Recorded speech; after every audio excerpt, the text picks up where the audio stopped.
Mahirap na nga ang buhay. Huwag na natin pakialaman yung budget. Ang budget ng Pilipinas for 2024 is, I think, around 5.7 or something trillion.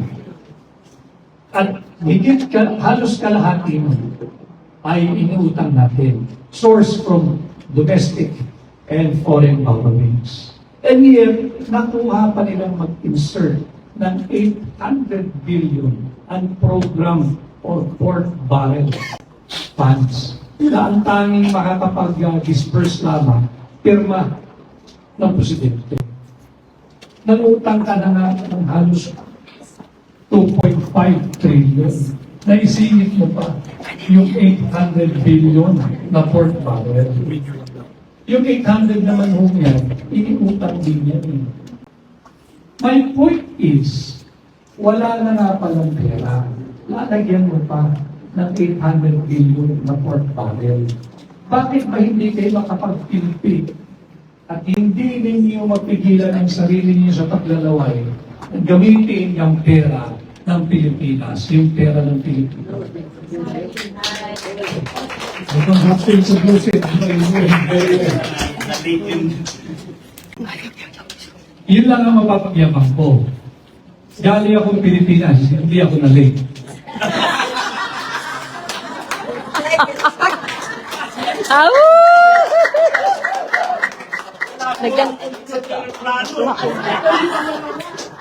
Attorney Valera yan. May fans ka dito. So yeah, going back, yung 800 billion, kung parang ang budgeting natin sa pamamahay, whether sa Pilipinas ka o nandito ka, parehas lang. Kung ang household budget mo is 100 pesos, hanggang doon lang ang gastusin natin. Kung meron kang gustong bilhin o gastusin, over and above, yung budget mo 100 pesos for the month, maghinay-hinay ka, maghunos dili ka dahil wala pang sobra. Correct. May solusyon. Eh di mangutang tayo kinito. Pero babayaran mo yun. Babayaran mo yun. Tapos may interest din. Eh kung hindi naman necessary yung bibilin mo, kung ito'y loob lang, o kaya naman pwede makapaghintay, di maghintay ka na muna. Yun ang point din na isinusulong ng hakbang ng Maisog. What is the 800 billion ang program or port barrel funds for? Di utang ka nga eh. Utang na nga eh. Na 2.5 trillion more or less. Imagine mo ninyo, magpa-compute kayo, hindi ako financial whiz, pero magpa-compute ko kayo, doon na lang sa 800 billion, magkano ang interest niya? Magkano ang interest niyan? Sino magbabayad nun? Pasanin yun ng ordinaryong mamamayan. Ang ordinaryong mamamayan, ang laging sinasabi sa akin ng mga nakakausap ko, kung mapasimplify pa daw namin yung mga itong ginagawa nating pagbibigay ng mga salita at yung mga issues pasimple para maintindihan ng mga ordinaryong tao. Kaya tama, dahil daw yung usapin ng saligang batas, yung usapin ng charter change, yung usapin ng South China Sea, ay masyadong malalim sa teknikal at legal na aspeto at malayo daw po sa sikmura. Kaya ako doon sila nagkakamali. Hindi malayo sa sikmura yun. Dahil pagka ang armadong sigalot ay sumiklab, ramdam ng lahat. Sa gera, walang mayaman, walang kapangitaman, walang mahirap. Lahat tayo dyan tatamaan. Whether nasa Pilipinas ka o nasa labas. Dahil kung may kamag-anak ka sa labas, iisipin naman ng kamag-anak mo sa labas, yung kamag-anak nila sa Pilipinas na nasasadla sa digmaan. So yun ang pinananawagan namin. Then they have to be made to account. Paano nyo linulustay ang pondo ng Pilipino? Hanggat hindi nila pinapaliwanag yung 800 billion pesos na yan. Wow. Ang paningin namin sa hakbang ng Maisog, hindi tamang paggastos yan ng very limited resources ng gobyerno natin sa ngayon, kundi yan ay isang lantarang paglulustay. At yan ay malaswa. Katulad din ng gera, ang paglustay sa pera ng bayan ay malaswa. It is immoral, it is evil, it is obscene. Just go around the country now. Madami pa rin mahihirap. Hindi naman nabawasan eh. And again, the inflation, I think same here in the US, tumataas eh, tataas eh. Maraming factors, yes. Pero gusto rin naman makita ng mga tao na mayroong leadership by example. Eh naghihirap na nga, may inflation na nga, kanina na tayo utang, kanina pa biyahe.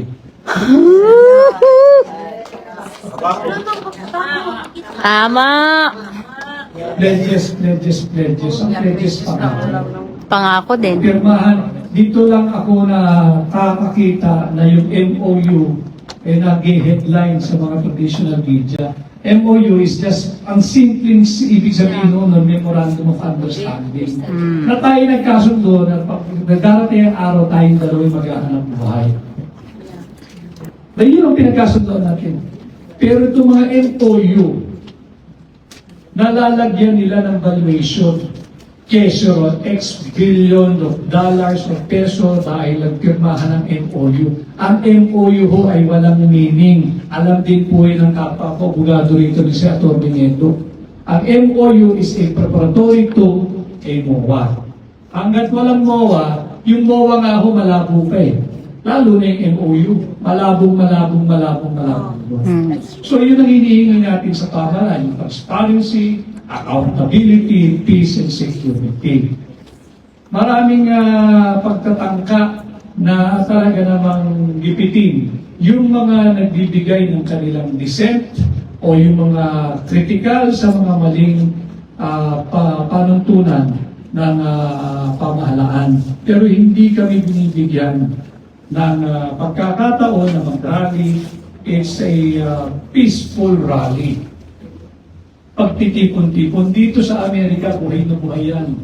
Yung right ninyo to freely express your own opinion, to freely express your views. Correct. Yung inyong freedom of speech, yung inyong freedom of the press, and yung inyong freedom to peaceably assemble. Yan ay wala ngayon sa Pilipinas. And I am not here para siraan ang gobyerno. Pilipino ako, mahal kong Pilipinas, kaya nga ako tumugon sa inyong paanyaya at imbitasyon na magkaharap-harap tayo ngayon. It's a very, very long journey, but bali wala sa akin yung pagod na yun dahil nga ang layunin natin ay magkaharap-harap tayo at magkanoon ng personal at harapang forum kagaya nito. Wow. And kailangan namin ang tulong ninyo, lalo na dito sa Amerika, para din maparating siguro dito sa Amerika na ang mga Pilipino ay ayaw sa giyera. Kung merong geopolitical angle ang nagiging punot dulo nung hidwaan na hindi naman dapat tawaging hidwaan ng China at Pilipinas, ay dahil sa posisyonan ng Amerika at US kung sino ang dapat maging influential sa kanila sa Indo-Pacific region. Sa tulong ninyong mga Pilipino dito sa Amerika, mapaabot natin sa gobyerno ng Estados Unidos na matagal na nating kaalyado. In fact, ang US ang ating oldest treaty ally. So importante rin sila, nakipaglaban tayo kasama nila, nakipaglaban sila kasama tayo shoulder to shoulder. Buhay, kasama natin silang matagal na panahon na. Kaibigan natin sila, anong preba? Nandito kayo sa Amerika. Tinatrato kayo ng maayos. Yun din naman ang pinunta ko rito para magsumbong sa inyo, mga Pilipino, na sa Pilipinas, hindi kami tinatrato ng maayos ng gobyerno. Oh! Sinisikil ang aming karapatan at kalayaan makapagpahayag. Bakit naman sisikilin mo ang karapatan ng mamamayan mo na makapagpahayag? na malaya at payapang magtipon-tipon. Bakit kinakailangan pa na magpunta sa Hong Kong at yung mga kaibigan nating Pilipino at OFW sa Hong Kong ang nag-oorganisa roon para lang marinig din nila yung hindi nila marinig dahil sinusuppress ang ating kalayaan makapagpahayag sa Pilipinas. Bakit pa kinakailangan magpunta ang isang kagaya ko na pribadong mamamayan dito sa USA, sa New York, para magkaharap-harap tayo dahil hindi nyo rin malubos, mapakinggan yung mga hinaing ng ating mga kababayan dahil pinipigilan mo kami doon. Kaya gano'n na rin ang nangyayari sa Spain. Nag-organisa na rin sila sa Japan at magkakaroon din ng ganitong pagtitipon, hakbang ng maisog sa Japan on June 8. At ito'y magsusunod-sunod dahil at sa digital age, hindi mo na kaya na supilin ang karapatan ng tao. Lalabas at lalabas yan. Lahat may smartphone eh. Lahat kaya maging giorno. Aangat mo lang yan, re-record mo lang yan, titik mo, lalabas yan, mag-viral yan. Wow. Correct. Nabubuhay pa sila sa lumang konsepto ng diktadurya. Nabubuhay pa sila sa lumang konsepto ng authoritarianism. Nabubuhay pa sila sa lumang konsepto ng martial law. Whether they admit it or not, Correct. there is a looming, if not a silent martial law in effect in the Philippines. So yun ang hinihingi kong tulong na personal sa inyo dito. O para mapaabot lang natin sa gobyerno ang ating kaibigang bansa, ang Estados Unidos. Tingnan naman ninyo yung sinasabi ninyong kaibigan ninyo at alyado na hindi niyo pababayaan. Huwag naman ninyong kanlungin yung isang administrasyon na sumusupil sa karapatan makapagpahayag ng kanyang mga mamamayan. Yun ang hinihingi namin tulong sa inyo dito sa hakbang ng Maisog USA. At ganoon din sa aking pagpunta sa Hong Kong, abot ang nerbiyos at pangamba ng mga kababayan natin OFW. Bakit ba naman hindi? Sino ba naman hindi ninervyosin? Paano kung magalit din ng lubusan ang bansang China sa Pilipinas? Sasabihin lang naman ng gobyerno ng China, bawal na mag-empleyo ng Pilipino sa China, Hong Kong, Macau. Saan dadamputin yung mga kababayan natin doon? May pinapakain din at binubuhay na pamilya sa Pilipinas yun. Anong aasahan nila pag nangyari yan? Huwag naman. Ako'y naniniwala, naging mabuti naman tayong kapitbahay sa China. At meron din naman tayo naging mabuting relasyon sa kanila. Ganon din sila sa atin. So hopefully, kung bubuksan yung daan ng diplomasya, ay hindi aabot sa ganung punto. Kundi kawawa naman ang mga pamilya nila. I'm sure, nagkatrabaho yan doon. Ano ba naman ang basic na isang tao kumikita na? Pagtapusin mo yung mga anak mo sa magandang paaralan. Mahirap naman pag tinamaan sila ng ganung polisiya na very, very extreme policy, patitigilin mo yung anak mo, kapatid mo, kamag-anak mo sa pag-aaral dahil natigil na rin yung source of income mo. O kaya'y nangungutang ka dahil may binabayaran kang condominium or bahay. Basic need ng tao yan. O yung meron kang kamag-anak o mahal sa buhay na may sakit at tinutulungan. Hindi naiisip yan nung mga ang tawag kung yan nagtatapang-tapangan sa gobyerno. Kasi sila siguro, kung mangyari man yung sigalot na yan, tuloy-tuloy lang ang sweldo nila. Nasa gobyerno sila eh. Paano yung repatriated? Paano niyo bubuhayin yan? Sa ayuda? Magkano ayuda mo? At tuwing kailan ka magbibigay ng ayuda? Once a year? At doon sa ating pakikipag-ugnayan sa ating mga OFW, ang sabi nila, nagkakaisang tinig, hindi kami after sa ayuda. Bigyan mo kami ng ayuda, tatanggapin namin. Pero mas gusto namin ng may trabaho dahil iba mamuhay ng may dignidad. Tama yun. Yun ang gusto ng mga kababayan natin na nasa labas ng Pilipinas. At kinakailangan din nila ng proteksyon. Kaya ang lagi mo sinasabi, maging marahan. Dahan-dahan yung mga nasa pamahalaan. Doon sa instead of diffusing and de-escalating the tension, lalo nating pinaiinit. lalo natin pinag-escalate ang init ng ulo ng Pilipinas at China ng Pilipinas. Correct. So yun ang hinihingi namin, hakbang na maisog sa Pilipinas. Dito sa inyo, hakbang na maisog USA, tulungan tayong may pahatid, hindi lang sa gobyerno ng Estados Unidos, kundi sa buong mundo. Magsama-sama tayo at malaman kung anong nangyayari sa Pilipinas. At ayaw natin ang gera. Ulitin ko, war is obscene. War is immoral, war is evil. Yes. And it will only result in unwarranted death, destruction, poverty, ultimately famine.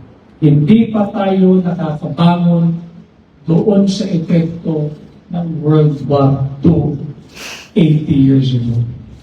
Eto na naman tayo. Papasok na naman tayo ng alanganin sa isang butas na walang labasan. Hindi natin kaya. So yan, ang aking mabaiksing mensahe sa inyo ngayong gabi. Maraming salamat. Pasensya na kayo at medyo nag-i-versus ko kayo ng mga-adjust kayo. Maraming salamat sa pagkakas. Guwapa, uy. Maraming salamat po, Atty. Dick Rodriguez. Maraming salamat.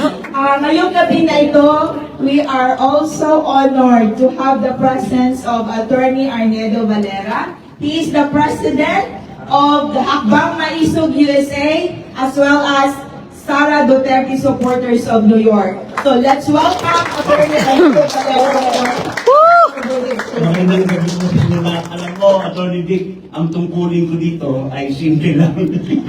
Ipaabot yung aming taus-puso at mainit na pagbati sa iyo at pagtanggap sa iyo dito sa New York.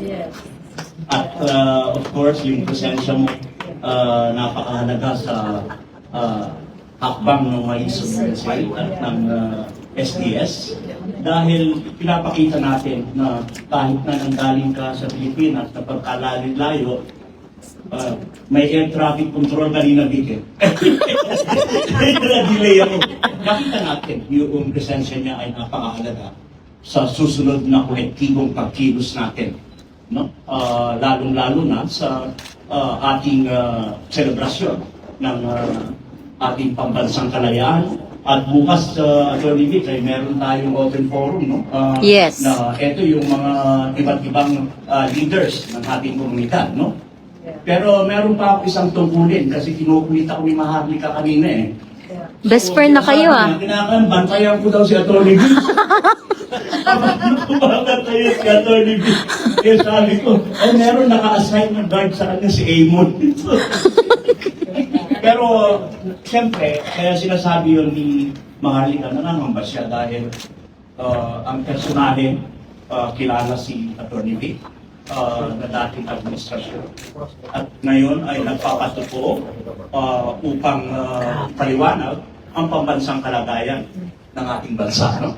At nakikita naman natin yung hakbang ng maisog Pilipinas na itong hakbang ng maisog USA at ng SDS ay nakakawin dito sa pambansang kilusan na ito na kung saan ay kasama-sama tayo upang itulak ang kalinawan, pananagutan, katarungan, kapayapaan at soberenya ng ating bansa. Tama yung sinasabi ni Vic, hindi ko rin matanto kung paano tayo umabot sa bingit ng digmaan? Paano ba tayo umabot sa ganito?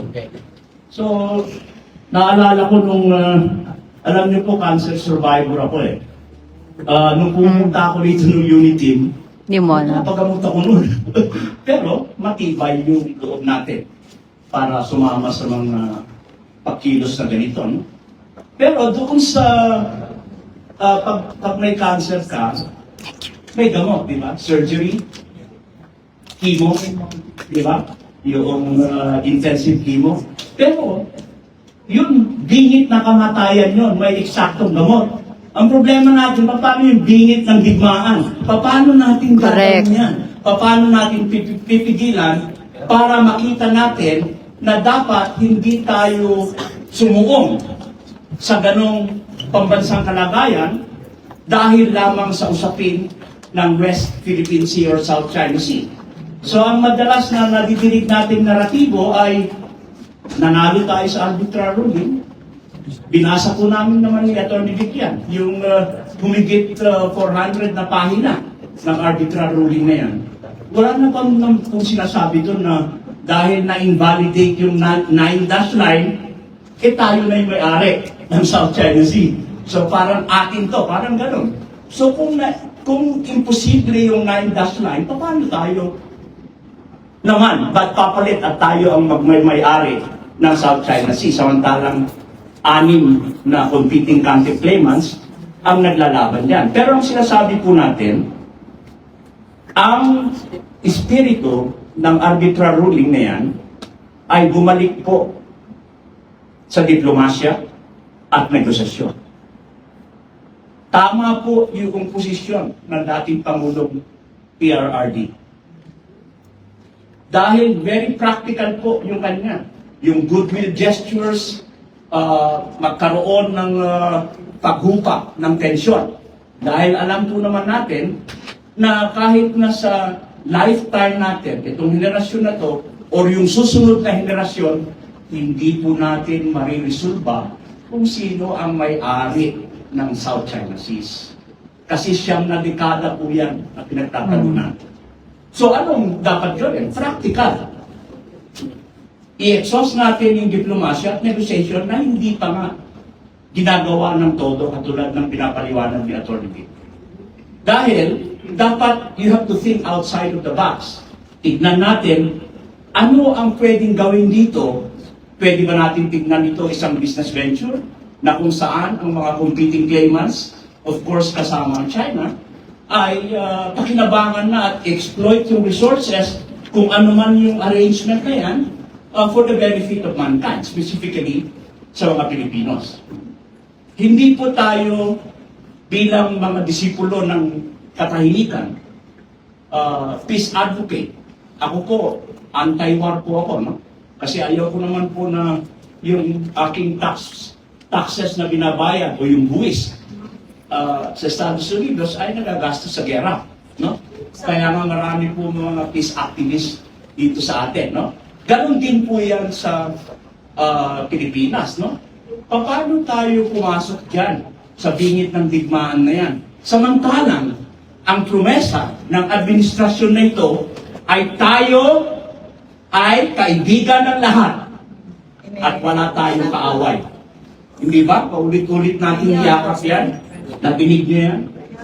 So ano nangyari yan at biglang bumalikwas? And then, bubuksan na naman nila yung saligang batas na binarupal nila na paano nila sususugan yung saligang batas? Yung tinatawag nilang People's Initiative. AI. Mabuti na lang na ingayang sa bayan ng Pilipino ang mga aktibong mga abogado katulad ni Atty. Vic, na hindi ito organiko na nagmula sa grassroots. Hindi, nagmula sa Kongreso, yung People's Initiative. Pero dahil nga nababara na, meron na naman silang ibang naisip. Ano yung isang naisip? Ito na naman yung Constituent Assembly. Doon sila na naman yun. Kasi hindi nila bibit-bitit sa pag-elect ng Constitutional Convention. So niluluto na naman nila unti-unti yan. Gusto nila buksan ang saligang batas para magkaroon ng 100% ownership sa mga patrimonya ng ating bansa. Pati na yung mga utilities, tubig, kuryente, and then of course yung mga critical na infrastruktura. Pero hindi lang yun.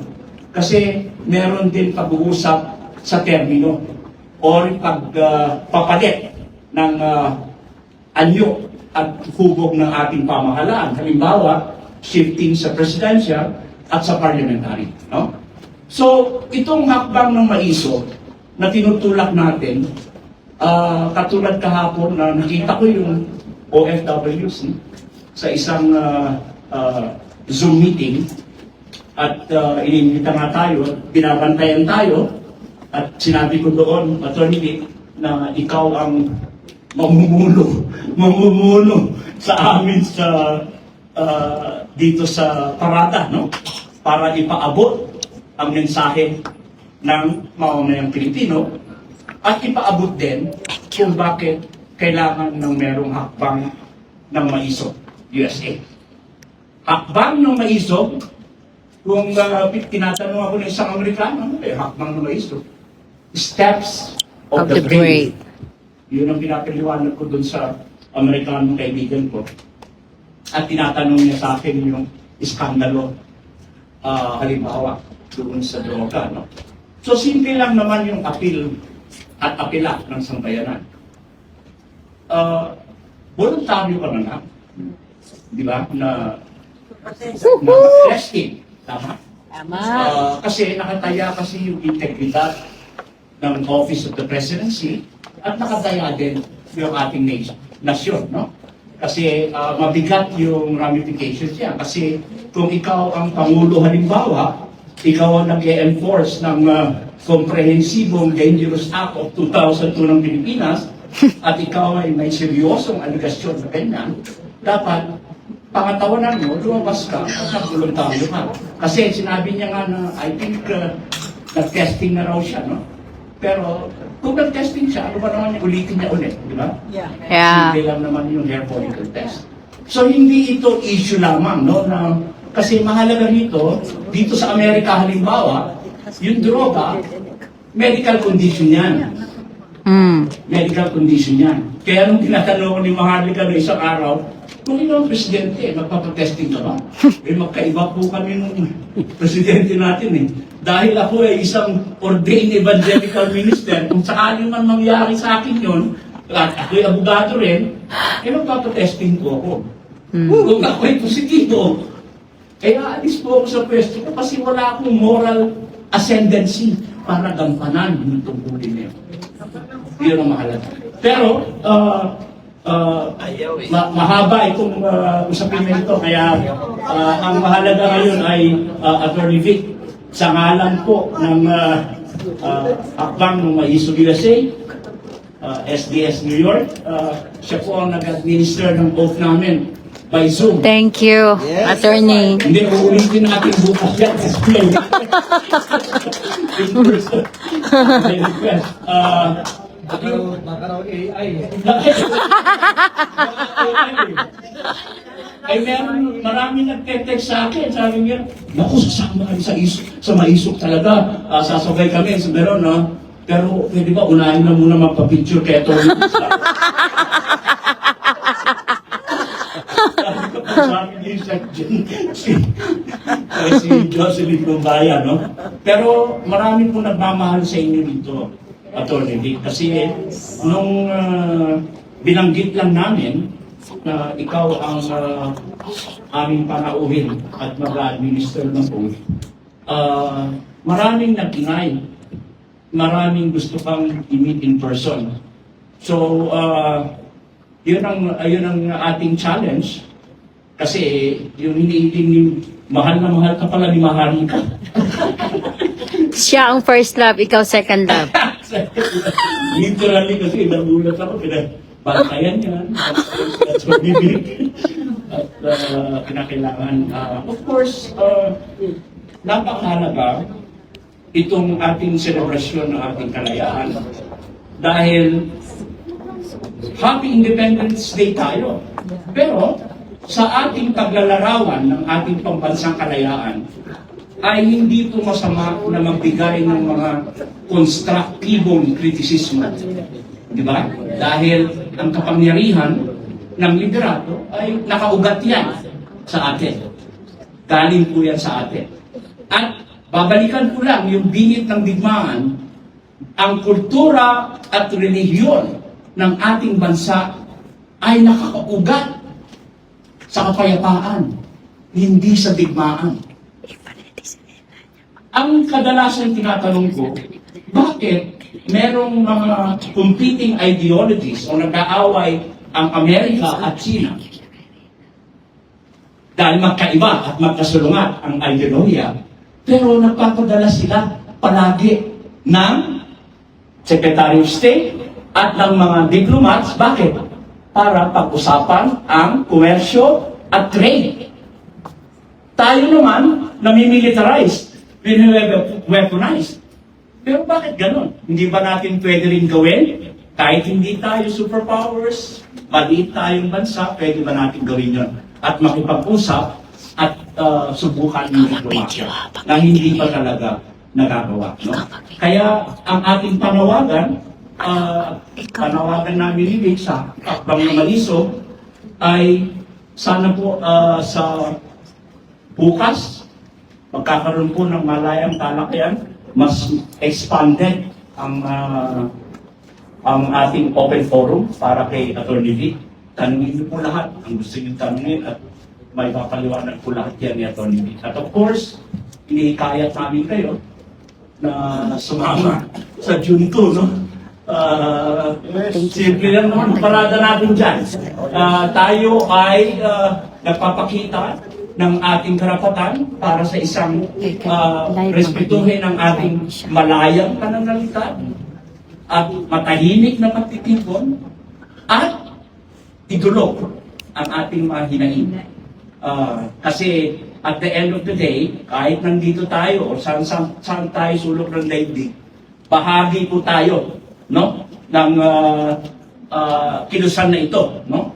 Kasi globalized world, napakahalaga na alam naman natin ang media ngayon, although hindi tayo nilalabas sa mainstream media, ang hinaharap ng media ngayon ay nasa vloggers, sa mga independent vloggers, Correct. at saka independent outfits. Kasi mabilis sila at malaya. Yun ang napakahalaga. At yung katotohanan, yung kadalasan na sinisiwala. So, maraming pagkakataon at marami tayong proyekto na gagawin para dito sa Hakbang na Maiso. Gawin po natin itong isang international movement para sa kapayapaan at para po sa kinabukasan ng ating mga susunod na henerasyon sa ating bansa. Kahit hindi na muna natin isipin kung ito'y magbe-benepisyo sa ating henerasyon. Ang mahalaga po ay ilatag natin ng matibay na tayo ay hindi lamang taas loob, natitindig sa harap ng ibang nasyonalidad, hindi lamang tuwing kaarawan ng ating kalayaan, kundi araw-araw. Kasi ang mahalaga, yung dangal at dignidad ng kada Pilipino. At iyon ang dapat nating palakasin. At this point, pasasalamatan rin natin itong ating mahal na kapatid, no? Dahil sa venue ito, si Rina, no? Rina! Si Rina. Uy! Dito rin natin gagawin bukas yung forum. Hindi ko maalala kung ano ibig sabihin ng dahon, restaurant pala. Leaf! Dahon is leaf. Hindi, alam ko yung dahon. Pero hindi ito restaurant. Let me talk about it. Mahilig po ako sa Makabayan. That's why yung business ko, pangalan Makabayan. Yung restaurant ko noon, Payag. Oo. Saka itong dahon, hindi pa tayo laya. Kaya dito, isabay natin sa bayan natin. Nakausap ko kayo, marami kong kabila dito. Salamat din ako. Yeah. Ikaw, hindi lang sa ito. Okay? Palakpakan po natin si Rina. Again, Atty. Vic, huli-huli na lang, sa amin lahat po, no? Huwag po kayong madadala. At Rino, nakakataba ng puso na ang haba ng bilyari nyo. At Correct. sincero kayong kumarap sa amin kahit mabilisan, no? Ang preparasyon. But of course, yung mga naghirap at naghihirap kami na ng mga committed volunteers, alam niyo po, Atty. Vic, Walang tulugan na. itong mga guru talaga, ibang klase, kaya pag trabaho, masino yung trabaho at organisado. Hallelujah. Kaya minsan naiisip ko, kung pwede lang ito ipag-resignin, lahat ito, pagkatrabuhin ko na lang sa law office ko. Medyo ma-organize ng kunti. Pero talaga, totoo ito. Lahat ng Amen. leaders, conveners ng Hakbang ng Maiso USA at saka ng SDS, iba yung pinapakita nyo at pinamamalas. Hallelujah. Volunteers. Woo! No? Kasi naalala ko kahit ng panahon ng Unity, nung panahon ng Unity, nagbigay kayo ng resources, ng oras, kahit at the end of the day ay binaliwala tayo. Nabudol. In that way, patuloy pa rin kayo sa pagtulak ng tunay na pagbabago. Pero hopefully, tandaan lang natin na ang pagtulak ng tunay na pagbabago, kapayapaan, huwag natin kalimutan, meron niyang spiritual dimension. Amen. Isama natin ang panalangin at respeto sa lahat ng religion, lahat ng religious belief. Kasi kung makikita natin, organiko itong hakbang ng maisip Pilipinas kasi nagsimula yan sa mga katutubo. Magugulat ka. Kaya nga, kung titignan mo yung kanilang mga damit, tinanong ko kasi kung ano yung significance ng mga kada hibla ng kanilang ginagawa, yung mga damit. At tinanong ko kung anong simbolo. No? Simbolo yun ng kapayapaan. Simbolo yun ng kolektibong pagkakaisa. Simbolo yun ng katapangan at determinasyon upang baguhin at magkaroon ng isang mapayapa at isang progresibong Pilipinas. Kaya salamat po sa inyo lahat. Magkikita po tayo bukas ulit kay Atty. Vic at sa parada. Salamat po.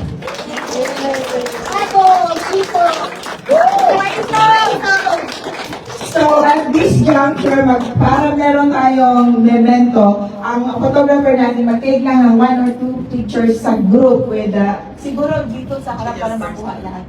And then after that, we will celebrate also, today is the birthday of VP Inday Sara. So meron tayong cake. Yeah.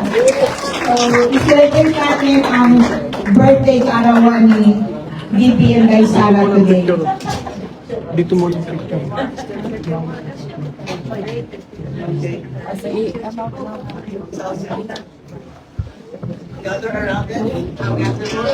Mga grupo-grupo ba? Yeah, after the blowing of the cake for VP Inday Sara, we can start dinner, and then while others are having dinner, we will have picture taking by group, like Bukidnon, Leyte, ganon. We will have picture taking with Atty. Vic by group, by city or by province, okay? Si Madjo, unawan.